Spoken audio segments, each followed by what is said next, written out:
Hello and welcome back to Impule's Creamy Stories. If you want to support me and my work, then please subscribe, like, or leave a comment. That motivates me to continue. Thank you.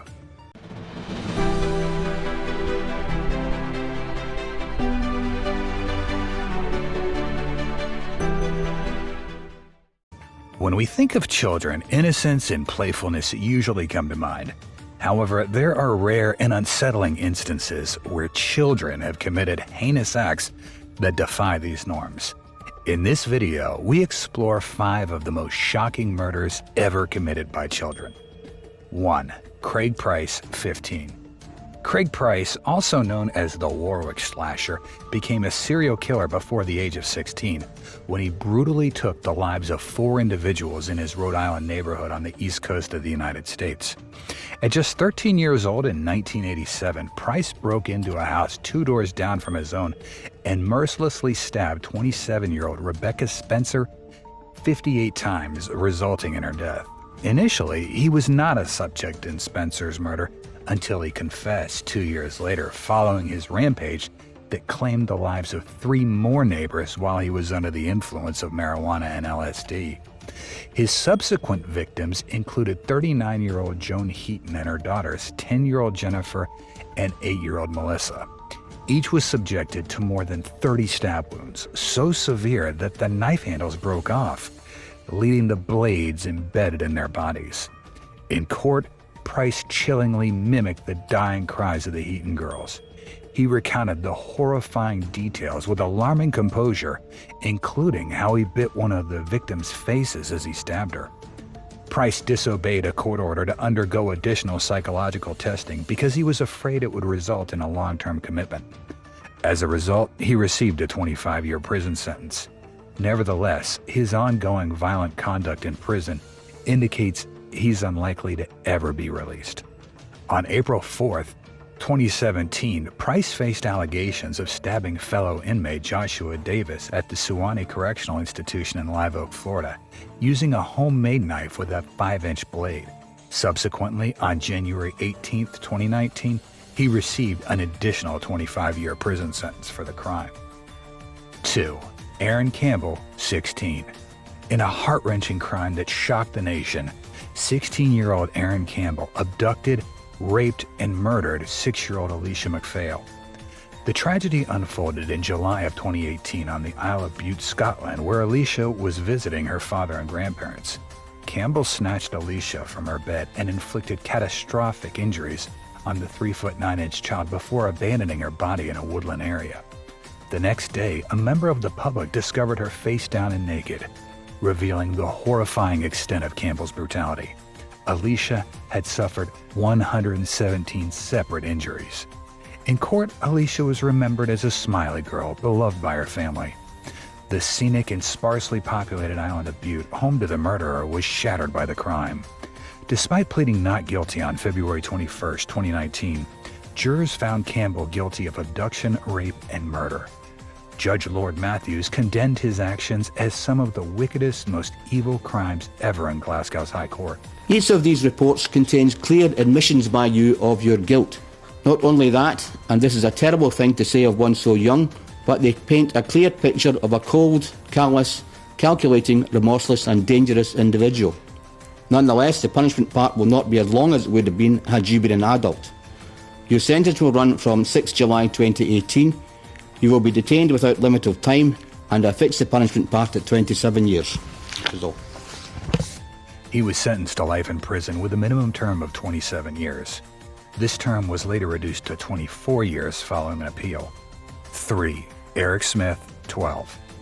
While riding his bike through a park in Steuben County, New York, 13-year-old Eric Smith encountered 4-year-old Derek Roby, who was walking alone. Smith lured the young boy into a wooded area where he proceeded to strangle him, drop 2 large rocks on his head, and sexually abused Derek's body with a tree limb. Smith was eventually convicted of second-degree murder and received the maximum penalty available for juvenile offenders at the time, a minimum of 9 years to life in prison. While in prison, Smith read out an apology letter to Roby's family on public television. I know my actions have caused a terrible loss in the Roby family, and for that I'm truly sorry. I know my actions have caused a terrible loss in the Roby family, and for that I am truly sorry. I've tried to think as much as possible about what Derek will never experience. His 16th birthday, Christmas, anytime, owning his own house, graduating, going to college, getting married, his first child. If I could go back in time, I would switch places with Derek and endure all the pain I've caused him. If it meant that he would go on living, I'd switch places, but I can't. Since his conviction, Smith has been denied parole 10 times starting in 2001. In 2005, Smith alleged that his family life was abusive and had a devastating impact on him, comparable to the effects of bullying. Unfortunately, at 13, I viewed life in a very dark manner. However, court psychologists, noting his inability to express emotion while recounting these claims, remain skeptical about Smith's potential for full rehabilitation and safe reintegration into society. In October 2021, Smith was granted parole after 27 years of imprisonment. He was eventually released from prison on February 1, 2022 at the age of 42. 4. Lionel Tate, 12. Lionel Tate holds the grim reputation of being the youngest American citizen ever sentenced to life imprisonment without the possibility of parole. His case gathered significant attention due to his age and the nature of the crime. On that fateful day, 12-year-old Tate was left alone with 6-year-old Tiffany Unick, who was being babysat by his mother, Kathleen Grossett Tate. After approximately 45 minutes of play, Tate reported to his mother that Tiffany was no longer breathing. He admitted to having placed her in a headlock and slammed her head against a table. The extent of Tiffany's injuries was horrifying. She suffered a lacerated liver, a fractured skull, a broken rib, and a swollen brain. The prosecution noted that her injuries were consistent with those sustained from a fall from a 3-story building. Tragically, Tate had stomped on the young girl until she succumbed to her injuries. The life sentence handed to Tate was highly controversial given his young age. Even the prosecution advocated for leniency and supported efforts to appeal the sentence. Incarceration be a natural life. I realized that Tiffany Unick had justice, but I made no secret by the fact that I found life in prison with no parole inappropriate as a sentence. In 2004, Tate's convictions was overturned on the grounds that his mental competency had not been adequately assessed before the trial. Subsequently, he was released on 1 year's house arrest and 10 years probation. Tate's release did not mark the end of his criminal activities. He has since committed additional crimes and is serving a 10-year prison sentence, along with a 30-year sentence for violating his probation. Tate is currently incarcerated at the Charlotte Correctional Institution. 5. Alyssa Bustamante, 15. In a tragic incident in the Midwestern state of Missouri, 15-year-old Alyssa Bustamante lured her 9-year-old neighbor, Elizabeth Olton, into the woods. There, she strangled Elizabeth, slit her throat and wrists, and buried her in a shallow grave. You knew you were going to kill her, and then you cut her throat. Is that what happened? Yes. Yeah, cut throat, and she died. And then I just stabbed her.